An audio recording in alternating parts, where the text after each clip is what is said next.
BlizzPro's coverage of BlizzCon 2016 is brought to you by Steel Series. We are eSports.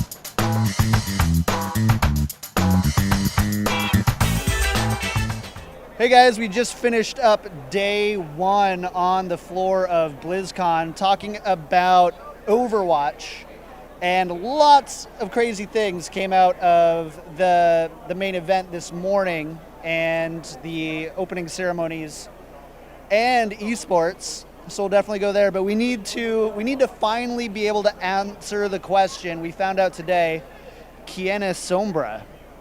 Yeah, Sombra did finally get released. Kevin with relief on his face, so we don't have to ever talk about this ARG ever again on an episode of the Payload. But yeah, they announced her with a really cool kind of hacking video. They were showing like, the launch day video of Overwatch, and started crackling and breaking apart. And I looked over at my girlfriend. I'm like, it's happening, Sombra, finally. What do you think of how they rolled it out? I mean, I think it was exactly what we predicted, which is in a way disappointing, because it would have been nice after all of the hype and all the play with the ARG over the last six months, effectively, for them to show up and just do something slightly different than exactly what everyone anticipated. So I mean, when the video started to go fuzzy, it was like, oh really, we're gonna do this right now?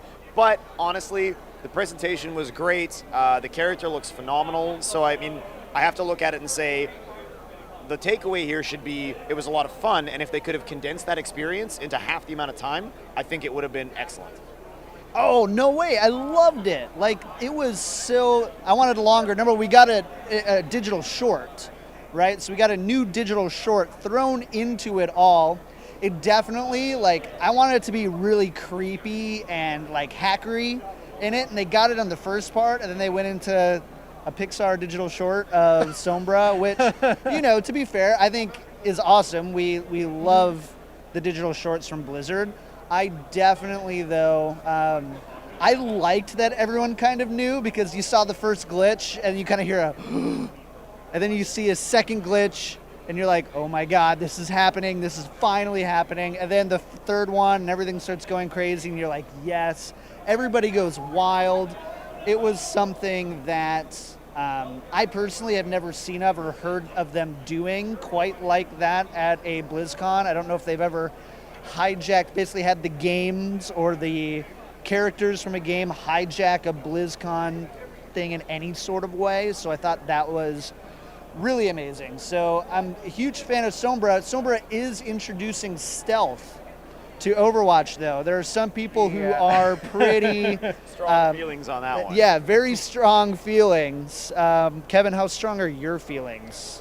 I mean, I think it's actually probably going to be good for the game. I think that what we've seen emerge with each new character is a whole new range of counterplay. And Overwatch, more than anything, needs additional, more mechanics, more ways for you to engage with the other characters' toolkits. If we had introduced Sombra and all she was a hacker with a digital teleportation effect and a SMG, she wouldn't be meaningfully distinct from Tracer. And I think that the way they've gone about this is every new character doesn't just add a new way to deal damage or a new way to heal your friends. It adds a whole new layer of strategic complexity, and that's the only way for the game to really feel interesting as more characters get added to it.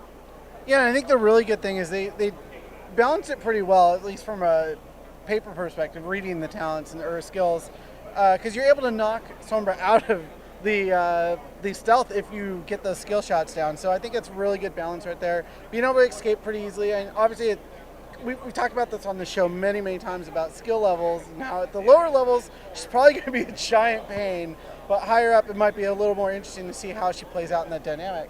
I think something that's really important to recognize too is a lot of people are like, stealth in games is bad. This is one of the few times I've seen a stealth character come after launch. So a lot of games introduce stealth at launch, and then they find, the players find a way to make it broken or not fun. But this way, Overwatch has been out through beta for a year, live about 6 months. They know roughly how people are playing their games. So I feel a lot more confident that the way they've implemented stealth in Overwatch is the right way, because you have to do it the right way, especially in a game that just launched their very own professional league with the Overwatch League. Amazing logo, and everything else about it was awesome. I saw a Crusher 99 t-shirt around a couple times, and I want one funny. really bad. I don't know how they made it so fast, but however they did that was amazing. So Jimmy, you called an Overwatch League about a month and a half ago. Yeah. You called it, and it was very polarizing topic on the show. So I need your victory speech here about how you feel about the Overwatch League. I'm so happy that they're doing this. I'm just happy that I called it because I just felt there was something about how Blizzard was approaching esports and Overwatch that I was like, they've got to be doing something big with it. It felt like they were going just completely into the deep end right from the start, and I'm glad to see that that's the case. I am a little surprised that it's going to be a regional thing. It harkens a bit back to CGS days, and it worries me just a little bit, but we're in a different time. That was 10 years ago. So I'm really excited to see what they do, and with regional support, they're going the traditional sports route. So it'll be interesting to see that. And obviously the guaranteed benefits and salaries for players is so big for esports. Yeah, I mean, I have to look at it and think we get some really interesting continuity in a way coming out of the Overwatch World Cup, where we've seen the development of regional competition and what that's looked like and how people have rallied behind their national teams. That was a really cool experience, even though there's no money on the line. Now you're talking about a league that's going to operate in tandem with the game all throughout the year, regional teams playing in a format that I think is probably going to end up going down as one of the most important developments in esports in the last decade, honestly. It's surprising that it happened this way and that it happened as soon as it did. And I do think that we all expected there to be an esports announcement coming out of BlizzCon 2016 about Overwatch, but how much they're going all in. Like, I think back to every other game, right? To Heroes, to Hearthstone, and how there was sort of like a slow burn. They introduce it, they take their time. Very slow, yeah. It's a developmental process, whereas with Overwatch, the game is in the best shape that it could possibly hope to be in internationally, and rather than wait and see how things go, they're going to take the bull by the horns on this one and go all in, and I love it. I was just thinking about this. I cannot think of a single game, especially from Blizzard, that they've gone from 6 months from launch to full out esports. So in less than a year, we are seeing an entire investment into esports, and honestly a game where people were a little bit worried about the longevity of it. Where is it going to sit? Will it find its niche in esports? And not only a niche, but will it find a way to grow that market share into something where people want to watch? And being in the Overwatch arena today, I can tell you one thing for sure: people want to Overwatch. And I think you're right. By all observable metrics, this game is positioned to be one of the most played, ergo, obviously, among the most watched games on the planet.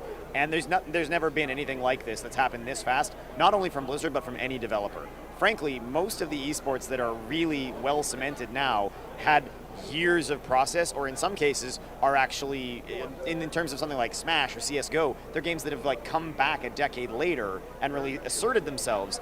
We're talking about Blizzard's first entry into this genre. We knew nothing about Blizzard's ability to make an FPS at all, and they threw the gauntlet down, not only with the game, but with esports as a whole. The whole industry now is basically going to have to play catch-up.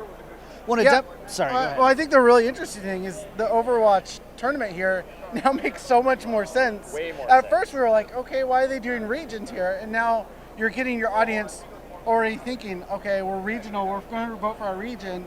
And I was with John watching Korea versus USA. Oh my God. It was rough for USA, but you definitely could feel the crowd behind USA. They're on the home turf there. And it was a really great experience. So I have high hopes for this league. And I think that the only concern is, how are the esports teams going to respond to this? Are we going to have a Gale Force Esports Los Angeles or something like that? I think going back on what, Kevin, you kind of talked about earlier with the rest of the industry playing catch up, it seems like most of the time when the developers is really super overly invested in esports, it's on the coattails of it already being successful. people are already making the tournaments. Teams are already showing up. They already have signed players, and they've been doing it for a while and be like, whoa, these people have $500,000 tournaments about our game, and all we're doing is putting our logo there and sending somebody with merch. Let's make a league, or let's find a way to, formalize this. And Overwatch is kind of just like, I feel like this was the plan from the beginning, is how do we take this and make this game, Overwatch, the real deal? Sure, and I mean, I think you have to look back at Blizzard's history, right? They've had some pretty serious missteps in understanding how to work with regional partners in StarCraft. It took them a long time to figure out what the appropriate level of support was for Heroes of the Storm, because they were trying to mimic what some of the other developers have done, which is take that sort of hands-off approach and wait and see, is our game an esport or not, right? And that decision, up until today, frankly, was left up to the community. Do we endorse the game enough as an esport to build it from the ground up with grassroots campaigns and teams and tournaments, at which point the developer says, oh, now here's some money, here's some infrastructure, let's keep that ball rolling. Blizzard's not going to wait for anybody to decide whether Overwatch is worthy or not. They're going to put their foot down and say, yes, it is. I think they need it to be. Yeah. I honestly do. We've seen the other Blizzard esports in the past couple of years with varying successes, definite high points and definite low points. And so I think by Blizzard taking a different approach with Overwatch is smart, because this is what we've been asking for. We've talked about it on the Payload all the time, where it's like, I want something to, and when you read the website, overwatchleague.com, when you read the website, it talks about, it's basically ESPN for Overwatch. You have set days that these are going to play, and then in between times you're going to have stats and people talking about it, and that's going to be really exciting. To pivot a little bit though, for those not necessarily interested in esports, I feel like Blizzard kind of glossed over this in the announcement, but there's going to be a new arena mode, which is going to have like 1v1 and 3v3 fighting, and that's really cool. New game modes for people to play and stuff like that. It's really cool. And they also announced a new brawl. What was it, Antarctica or something like that for May? Yeah, we also saw a discussion around the PTR being updated right away after BlizzCon with a new test where, as we were discussing on the show, Quick Play is actually going to go to one hero limit, and they're going to introduce a new no limit mode. So they're going to go ahead and try to just do exactly what we've been talking about. Really invest in esports, diversify the game experience, continue to add new content, and really reward people for supporting the game at such an enormous level. Like, I think they really wanted to push Overwatch League as the big thing to sell this weekend, but the game as a whole is getting some awesome improvements. Like, everything they've done this weekend feels like a really positive quality of life change. I don't hear any complaints at BlizzCon about what the Overwatch team has done. So I think we're in an awesome position for 2017. I think that does it for us, though. Thanks for checking us out. And I don't know if we're supposed to say anything at the end of that, because I'm really awkward with endings. Stay tight. Stay tight.